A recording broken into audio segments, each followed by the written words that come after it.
Hey, all you crazy kids, it's Wasn't Worth It. I'm Tim. And I'm Dane. And this is the podcast where we play video games and review them. Dane, what game did we play this week? This week, we played Broken Age Act 2. And if you're familiar with this show, you'll know that we did Broken Age Act 1 in a previous episode.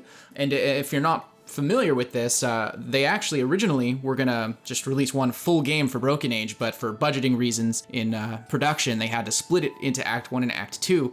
And I think, what was it, like a year in between the two or something like that? Yeah, almost a year, yeah. Yeah, and Act 2 came out recently, so we decided that, especially since it's been a while since we've done one of these episodes, that we would do Act 2 so we could tie that up. Yeah, and we left out our conclusions when we did Act 1, and we told you we'd come back, do another episode for Act 2, and that way we could tell you definitively whether we thought the game was actually worth it or not. And just as a refresher, Broken Age, it's made by Double Fine.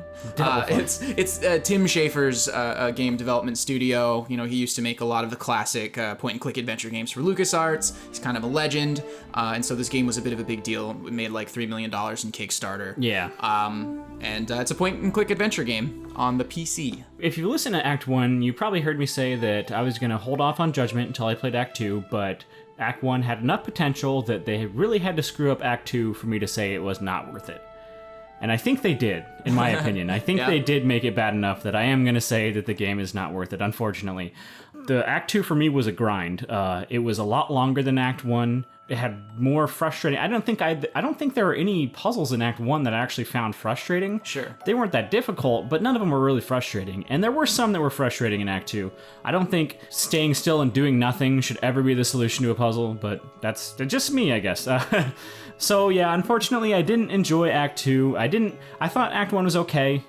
I was actually excited to see how the story ended, and I think I might have hyped it up to myself a little bit. Sure, and I think that's why it was a little bit more of a letdown than Act 1 was. But yeah, unfortunately, this game just did.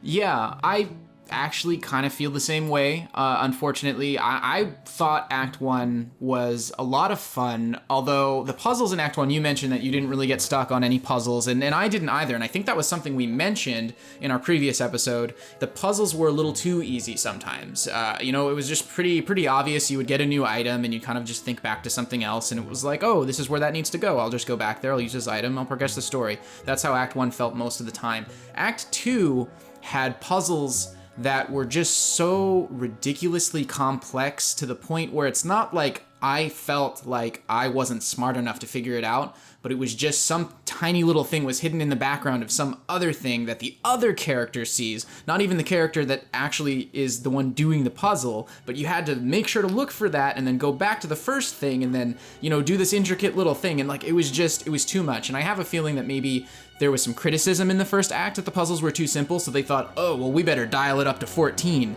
and I see that too often in games where there's a criticism on a certain aspect of the game, and then the next thing that they make, they just flip it upside down because they're trying to make up for that. Mm-hmm. Or you'll see that in cooking challenge shows where it's like, the judges said my food wasn't salty enough, so then the next round their food is just a plate full of salt, Exactly.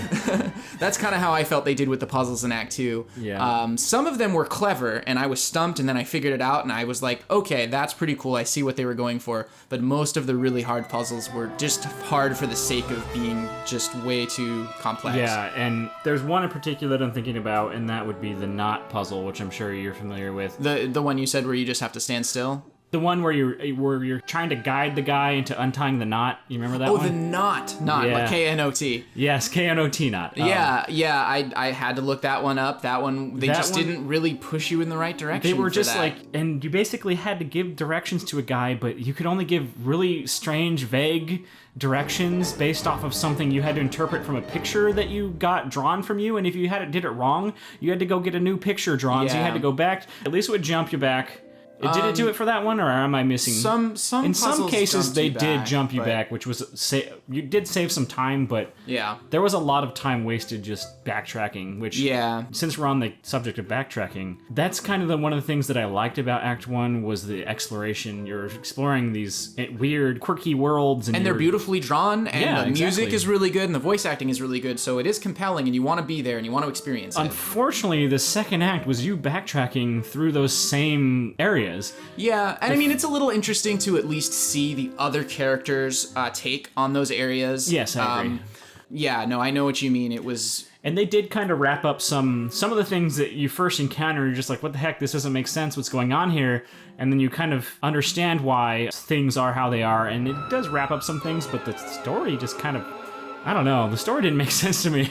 It made sense to me, but only in like the simplest way, where it's like they're showing me like, oh, this is actually how it is. And I'm just like, really? Yeah. That's dumb. You know, that was kind of my thought. Not to sound too negative, but like they went overboard on making everything a red herring. They were really getting off on coming up with little story things that they knew would make people think it was going to be one way, and then they would just pull the curtain and it was actually something completely different. And they were so focused on doing that it just felt too far-fetched. Like, it was just so many little things where it's like the audience is, you know, I want to give examples without spoiling things. Yeah, exactly. I don't want to spoil anything.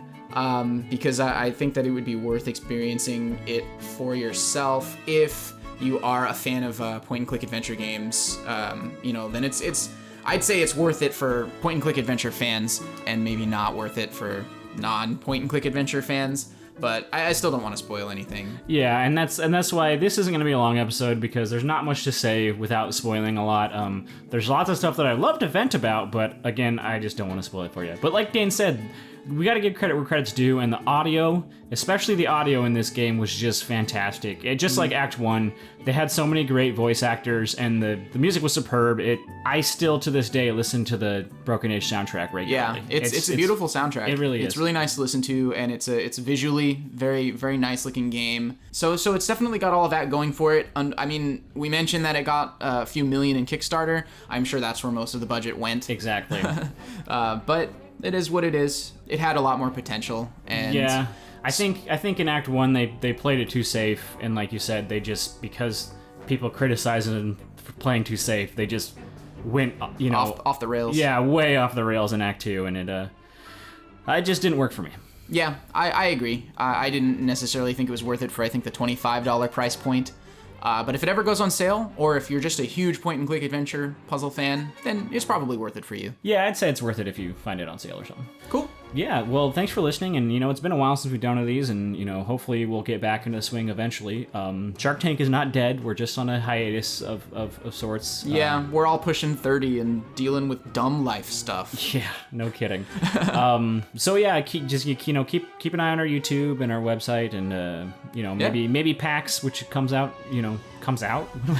PAX, which is happening in a couple weeks. Maybe that will motivate us to get back in the swing of things a little more than we have been, or at least, you know, somewhat. But we'll see. We'll see how things go. Thanks for sticking around. Thanks for being a fan, and feel free to, you know, like and comment, and, you know, let us know if you have any requests or anything to say. Thanks.